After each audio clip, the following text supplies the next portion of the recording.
Olá, seja bem-vindo à quarta aula desse nosso estudo de casos do Romero Rodrigues. Meu nome é Fernando Mulan e é com muita alegria que eu estou aqui mais uma vez para que você possa aprender e aprimorar seus conhecimentos sobre a construção de modelos de negócio baseados em plataformas. Também sou empreendedor, professor e especialista em transformação digital, aceleração de negócios digitais e gestão da experiência do cliente, com mais de 20 anos de experiência em grandes empresas atuando em diversas áreas e setores de atividade. Bem, na aula de hoje você vai entender um pouco melhor sobre o gerenciamento desses negócios plataforma, principalmente no que diz respeito a se posicionar perante os avanços da concorrência.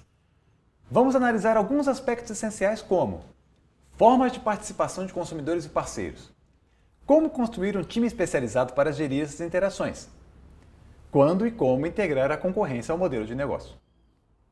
Você vai perceber que para fortalecer o crescimento do ecossistema, quando uma plataforma é bem-sucedida a promover interações de valor entre consumidores e produtores com fluidez e grande volume, ela normalmente busca atrair outras empresas que possam co-criar e cooperar com a ampliação em escala.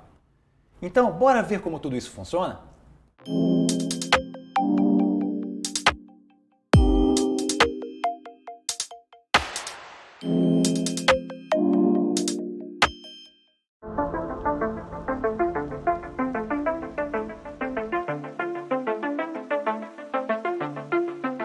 Quando o PayPal entrou no Brasil, foi uma ameaça grande para o nosso negócio de pagamentos. Acho que a gente soube se proteger antes. A nossa forma de proteção foi: vamos conectar serviços, agregar valor não somente ao comparador ali, conectando outros serviços, a gente se protege de um possível concorrente. Quando o PayPal entrou e eventualmente ofereceu um super desconto, basicamente preço zero para as lojas migrarem para o PayPal, as lojas falaram, pô, que legal, eu pago, sei lá, 6%, que era o custo de cartão na época, para o Buscapé, mas eu vou pagar zero, isso é legal. Mas 70% das minhas vendas vem do Buscapé. PayPal, quanto que você vai me trazer de vendas? Né? E o varejista fala assim, bom, mas eu vou perder 70% das minhas vendas para economizar os 6% das vendas e depois eu ainda vou ter que sair para comprar clique, vou ter que comprar relatório, vou ter que fazer de fraude ou não, enfim, quer saber? Não vale a pena, né? Então foi muito defensivo. Então a gente conseguiu criar um bundle aí, uma combinação muito inteligente. E a gente passava a ser um animal diferente que não tinha exatamente, tinha vários competidores, mas nenhum direto. E essa combinação foi muito poderosa. Como vocês puderam ver no episódio, Romero e a equipe vivenciaram verdadeiras histórias de amor e ódio com seus clientes, parceiros de negócio e concorrentes, ao longo de sua trajetória de enorme sucesso nos anos de Buscapé. Desde o grupo B2W, que é a empresa dona da Americanas.com, do Submarino e de outros e-commerce muito importantes, que foi por muito tempo o maior fornecedor da empresa, chegou a romper relações gerando prejuízos para ambas as partes e depois entendeu que tinha vantagens de negócio ao receber os consumidores que eram oriundos dos cliques trazidos pelo Buscapé. Mas essa relação sempre teve um certo desconforto estratégico. Depois houve a concorrência com o Google Shopping e a PayPal no Brasil, que trouxe novas diferenciações e proposições de valor à plataforma Buscapé, que mais uma vez ajudaram a impulsionar seu crescimento, ou seja, a concorrência transformou para melhor o Buscapé e fez com que ele crescesse mais. Se você tem interesse em ser assertivo ao lidar com os avanços da concorrência como o Buscapé fez, é hora de entender um conceito cada vez mais atual e de enorme relevância para o seu sucesso: a coopetição. O que significa a coopetição? Competição é um conceito recente no mundo da administração formado pela junção das palavras competição e cooperação. Ele se aplica bem a todas as situações no mundo dos negócios em que se demonstra ser mais vantajoso que concorrentes por essência trabalhem conjuntamente e em cooperação mútua, para que ambos se beneficiem de suas capacidades e características complementares e distintivas. Em mercados de coopetição, as empresas deixam de brigar para capturar o valor gerado no setor econômico exclusivamente para si e passam a ter por objetivo comum aumentar o bolo, isso é, o valor do mercado total, para que ao final do processo possam capturar maior valor em termos de receita e lucro individualmente, do que elas seriam capazes de fazer sozinhas enquanto competiam. Um dos principais diferenciais de negócio plataforma é o entendimento de que as empresas precisam cooperar e co-criar para gerar valor, muitas vezes nesse formato de competição, atraindo a concorrência anterior como uma aliada para que você possa se fortalecer estrategicamente. Neste contexto, o conceito de competição tem base na famosa teoria dos jogos, que a gente não vai aprofundar aqui, e foi inicialmente conceitualizada em 1995 por Aidan Brandenburger e Barry Nailbuff, em seu livro Competição. Baseados em casos reais de diferentes indústrias, eles defenderam que tanto a cooperação como a competição eram necessárias e desejáveis no mundo dos negócios. A cooperação é necessária para aumentar os benefícios para todos os intervenientes, foco no crescimento do mercado. E a competição é necessária para dividir os benefícios existentes por esses mesmos intervenientes, ou seja, foco na partilha do mercado. E por que ter os seus concorrentes sempre muito próximos é importante na concepção e desenvolvimento do seu negócio plataforma? Bom, na era da hipercompetição, manter uma vantagem competitiva de modo sustentável pode ser bastante desafiador e, de verdade, muitas vezes é ilusório. Os avanços tecnológicos em todos os setores econômicos permitem ciclos de desenvolvimento de produtos e serviços cada vez mais curtos e ágeis, o que altera cadeias produtivas inteiras, desde os insumos básicos como alimentos até toda a alta tecnologia presente em indústrias como aquelas de microprocessadores e aparatos eletrônicos. Assim sendo, nesse tipo de ambiente de negócio em que a concorrência está em movimento constante e as vantagens de posicionamento são cada vez mais efêmeras, frágeis, a posse de infraestrutura ou de um enorme conjunto de ativos físicos muitas vezes não oferece mais uma vantagem competitiva sustentável e acaba sendo substituída pela flexibilidade como limite competitivo crucial. Segundo um outro autor, Steve Denning, em ambientes assim, a única fonte duradoura de valor passam a ser os relacionamentos da empresa com os seus clientes. Mas como isso funciona na prática? Vamos voltar para aquele exemplo que a gente usou na aula 3, em que você estava planejando lançar sua nova, muito sonhada loja de produtos para o segmento pet? Pois bem, lembra que durante aquele período de planejamento, ao analisar as características que o seu negócio deveria ter, você começou a refletir sobre se deveria implementar uma loja física no bairro da sua cidade, como pensava antes, ou se não seria melhor fazer uma plataforma digital que integrasse donos de animais de estimação aos lojistas da região, permitindo a oferta de vários produtos e serviços em um único site ou aplicativo, enquanto ganhava uma comissão com base nessas transações altamente valiosas e interessantes para todos? Olha, eu vou assumir que o seu planejamento evoluiu e está tomando corpo e proporção da mais nova plataforma digital pet do Brasil. Pois é, você decidiu começar os seus planos e colocá-los em andamento e já construiu uma operação que tem relevância interessante naquele estado que você mora e nos municípios que pertencem a ele.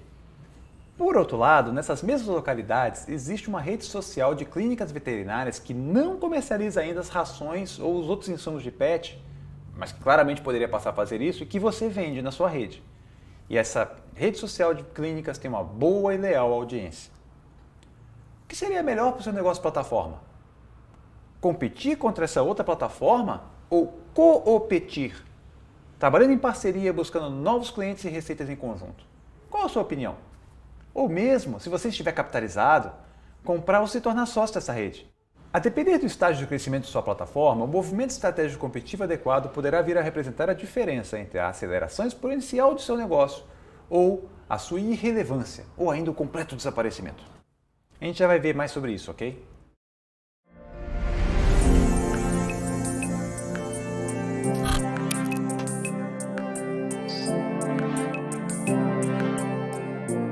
Bem, para que possamos entender cada vez melhor como funciona o processo de evolução dos negócios plataforma, é fundamental estudarmos quais são as formas de participação de consumidores e parceiros em seu processo de crescimento desde o início. No contexto de plataforma, a verdade é que a melhor estratégia competitiva exige que tratemos os compradores e fornecedores não como ameaças a serem dominadas e conquistadas, mas sim como parceiros fundamentais na geração total de valor do ecossistema. Assim como todo bom parceiro que você certamente tem fora do mundo dos negócios, na sua família, entre amigos, etc., você deve cortejar o seu parceiro de negócio, celebrá-lo, encorajá-los a assumir e desempenharem múltiplos papéis, uma vez que no mundo das plataformas o efeito de rede é quem potencializa o valor, através do acesso ao conjunto consumidor-produtor e as interações decorrentes dessa troca. O protagonista do nosso estudo de caso, Romero, começou a entender logo no início do Buscapé como funciona uma estratégia de competição na prática. Após a crise das startups e do estouro da bolha da Nasdaq no início dos anos 2000, o Buscapé precisou rapidamente encontrar formas de manter sua viabilidade financeira, porque ele não conseguiria captar novos recursos para investir em seu crescimento via rodadas de aporte através de fundos de investimento e capital externo à empresa. Foi aí que eles testaram diferentes modelos de negócio e entenderam que a sua tecnologia de comparação era muito sofisticada e permitia que eles resolvessem com essa tecnologia todo um problema que os grandes portais de conteúdo na época tinham: criar a ferramenta de shopping do próprio portal. A tecnologia do Buscapé funcionou muito bem dentro dos portais e com os dados dos usuários, o Buscapé também sofisticou enormemente sua base de dados e inteligência de seleção, tornando a plataforma muito mais poderosa. Esse arranjo fez com que a empresa sobrevivesse à crise desse período inicial e crescesse enormemente. Porém, como vimos com o nosso protagonista, os varejistas, que eram seus clientes, compravam diretamente dos portais e não do Buscapé. E a verdade é que a tecnologia do Buscapé estava apoiando a criação de diversos concorrentes em potencial, pois os portais poderiam resolver internalizar a solução de shopping, uma vez que já tinham os clientes e toda aquela audiência e tráfego. Por esse motivo, depois de alguns anos, se tornou imperativo que o Buscapé mudasse o formato desses contratos, capitalizando o poder da plataforma para o seu próprio negócio e a fortalecendo, ao invés de fomentar um ambiente competitivo mais complexo e desafiador. Mas ainda gerando negócios interessantes para os portais, via a monetização dos cliques originados em seu site. Veja como a competição trouxe ótimos resultados tanto para o Buscapé quanto para os portais de conteúdo por muitos anos. Porém, como você pode chegar lá ao conceber o seu próprio negócio como uma plataforma?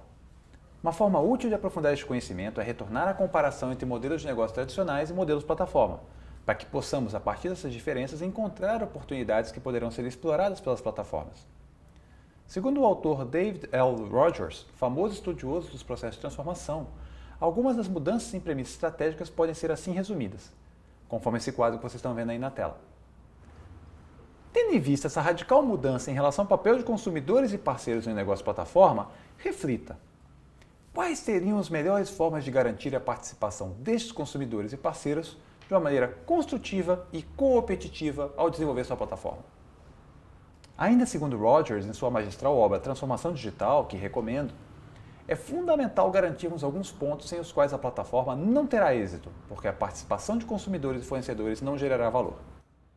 São eles: 1. O modelo de negócio deverá sempre servir claramente aos objetivos de negócio de dois lados, ou tipos distintos de clientes, com clareza de propósitos. Compradores e vendedores, desenvolvedores e consumidores de software, comerciantes, titulares de cartão de crédito e agentes financeiros, produtores de bens artesanais e consumidores de produtos do gênero, casais fazendo sua lista de casamento e empresas varejistas que vendem produtos para montar um novo lar, e assim por diante. É por este motivo que soluções como o próprio uso da tecnologia celular entre diferentes pessoas e empresas não constitui por si uma plataforma. A tecnologia celular conecta um cliente com o outro, mas ela não reúne partes diferentes que desempenham papéis diferentes e recebem diferentes tipos de valor, cuja monetização só vai ocorrer dentro e com o uso da plataforma em si. Isso não se aplica aos celulares e, por isso, essa tecnologia não é uma plataforma. Um modelo de negócio do tipo plataforma sempre capacita esses dois ou mais lados a interagirem diretamente com um certo grau de independência, em formato e processos que facilitem transações e interações que anteriormente seriam impossíveis ou mesmo muito mais difíceis e escassas em sua ocorrência. Por exemplo, em plataformas como o Airbnb ou o Mercado Livre, não é incomum que as duas partes possam interagir, havendo liberdade para os produtores criarem seus próprios perfis, capacidade para fixarem e negociarem preços, bem como de decidir sobre como querem apresentar seus serviços ou produtos. Facilitação. As interações entre consumidores e vendedores devem ocorrer através da plataforma e por elas serem facilitadas, mas não ditadas ou limitadas pela plataforma. Por fim, essas múltiplas maneiras de participação de consumidores e produtores no ecossistema do negócio plataforma podem ser classificadas para fins de nossa análise em tipos de plataforma, que por sua natureza podem ajudar a explicar melhor o contexto em que essas interações acontecem, evoluem e geram negócio. Agora, eu trago na sequência alguns exemplos bem interessantes para entender melhor esse contexto de aula. Confira aí na tela alguns exemplos de plataformas antes do digital e depois do digital.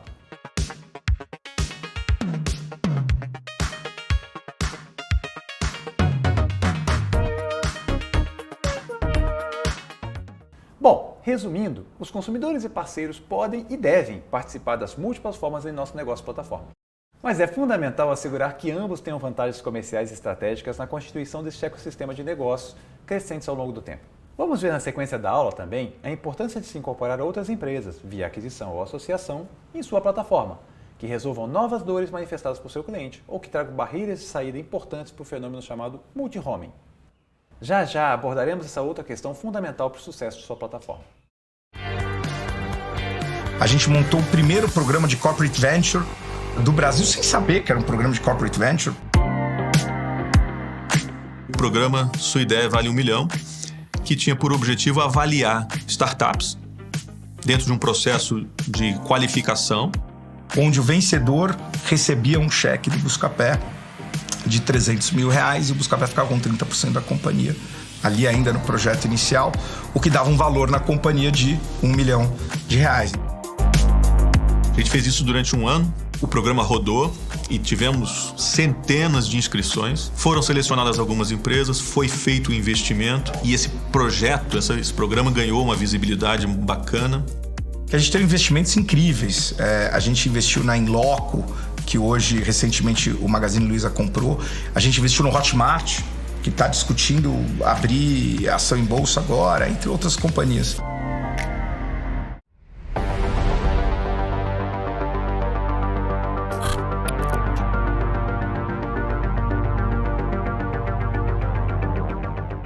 Agora que entendemos um pouco melhor as formas de participação de consumidores e parceiros dentro de uma plataforma, torna-se muito importante analisarmos juntos como construir um time especializado na gestão dessas interações e no fomento a este ecossistema de interações de negócio que criará o tão desejado efeito rede.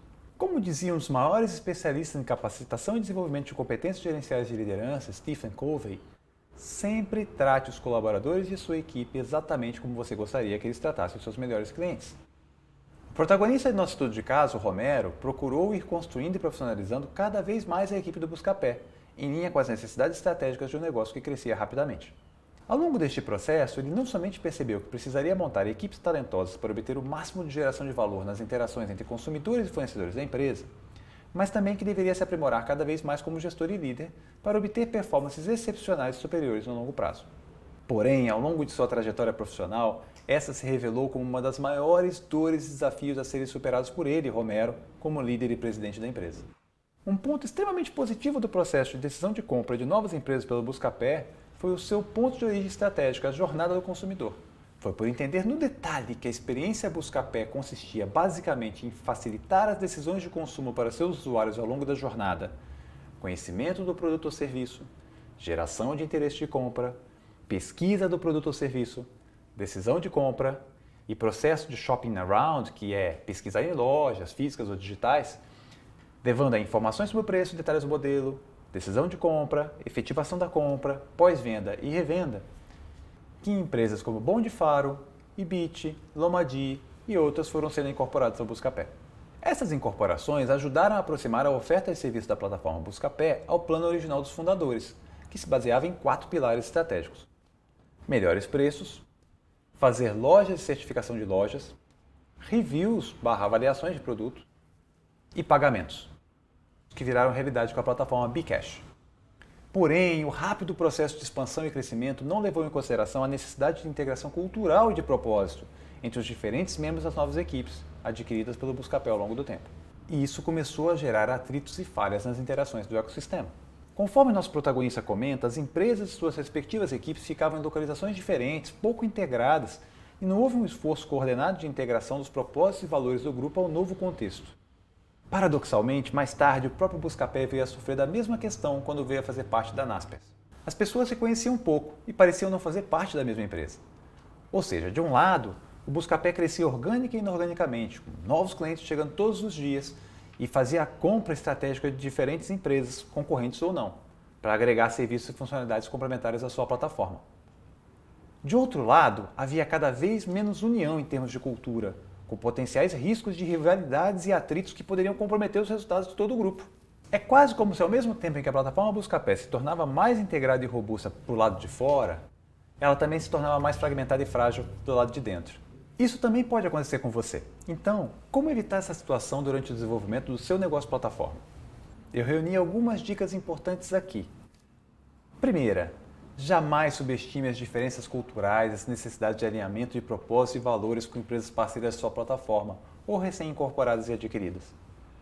Essa não é uma questão menor. Você precisa dedicar muita atenção ao tema. Desde o início, planeje o processo de integração cultural para que as fusões e aquisições ocorram com menos contratempos. Em vez de desperdiçar energia com brigas internas e questões de cultura, você pode e deve utilizar essa mesma energia para acelerar ainda mais a geração de valor da plataforma para os seus produtores e consumidores. Se houver impossibilidade de integração e alinhamento devido aos valores ou ao comportamento dos novos líderes e equipes, planeje uma transição do quadro de pessoal e procure resolver essas dores o mais rapidamente possível. Segunda dica: procure equalizar as diferenças interpessoais ao redor de um propósito único que fará a plataforma seguir se desenvolvendo, preferencialmente um PTM, que é um propósito transformador massivo, que seja concreto, muito concreto, de maneira a gerar valor ao cliente, à sociedade e as pessoas se beneficiarão dessa plataforma. Terceira dica: fomente uma cultura mais baseada em dados e fatos do que em percepções. Quarta dica: promova integrações sociais e profissionais entre as equipes. Quinta dica: crie equipes multifuncionais. Bem, essas dicas talvez não resolvam todos os problemas que esperamos seu negócio plataforma venha a ter conforme for crescendo e incorporando novas empresas, profissionais e competências ao seu negócio. Mas certamente te ajudarão a fazer com que essa transição ocorra com maior fluidez e leveza.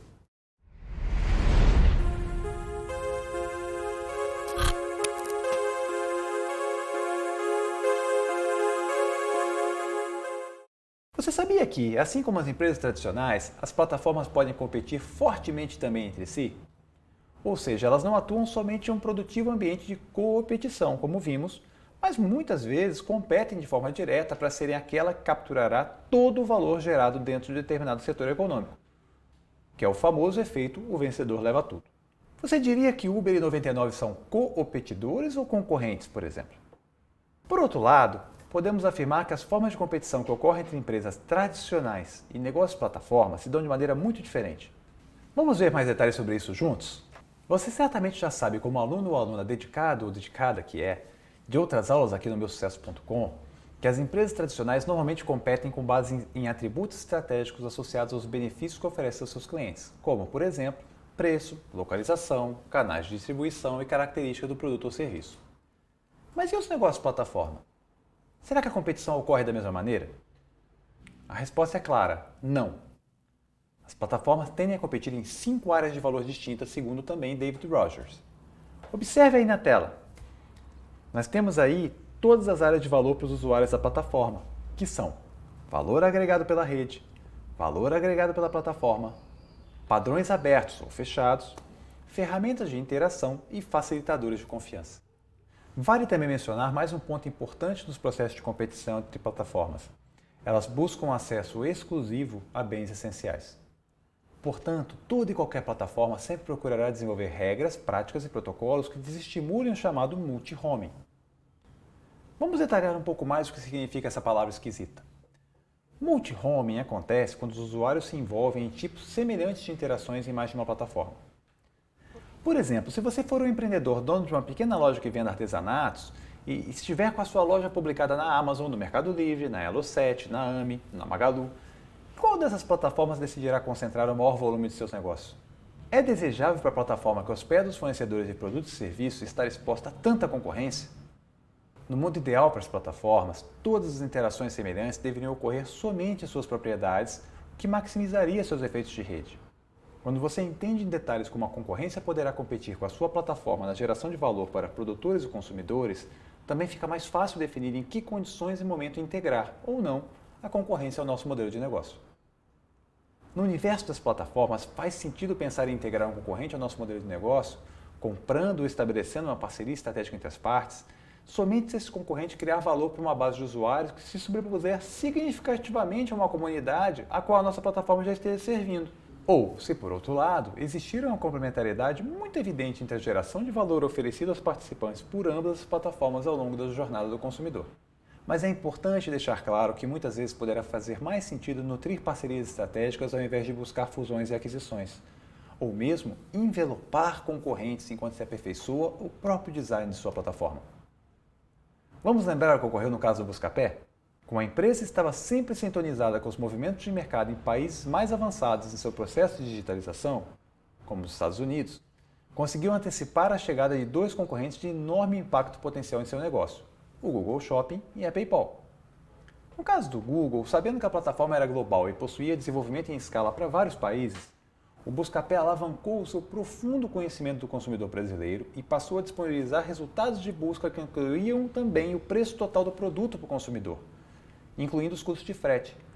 Uma informação, evidentemente, de melhor qualidade e que garantiu mais assertividade junto aos usuários, reforçando seu número de interações e lealdade à plataforma. Já no caso da PayPal, sabendo da importância que diversos serviços de valor agregado possuem para o pequeno varejista, o Buscapé passou a oferecer um pacote de cerca de 20 serviços diferentes dentro de seu pacote de acesso à plataforma, por um custo único bastante competitivo. Quando houve a chegada da concorrência nos serviços financeiros, mesmo em condições unitárias mais baratas, o custo total de mudança ficava mais alto para os varejistas, e isso fazia com que eles se mantivessem como usuários leais ao Bcash, sem migrar para a concorrência. 2 ótimos exemplos de nosso querido estudo de caso para encerrar com muita propriedade essa nossa aula de hoje. Gostou? Espero que sim! Bem, acabamos de ver várias questões que podem te ajudar a gerenciar melhor plataformas para garantir vantagens perante a concorrência e, antes de finalizarmos a aula, eu gostaria de lembrar que temos um material complementar disponível para o download. Nele, você terá acesso ao exercício de fixação deste nosso encontro e poderá verificar o que aprendeu. Aproveite e compartilhe com a gente o que você achou. Eu te vejo nas próximas aulas e espero que você tenha curtido o que comentamos hoje. Um abraço e até logo!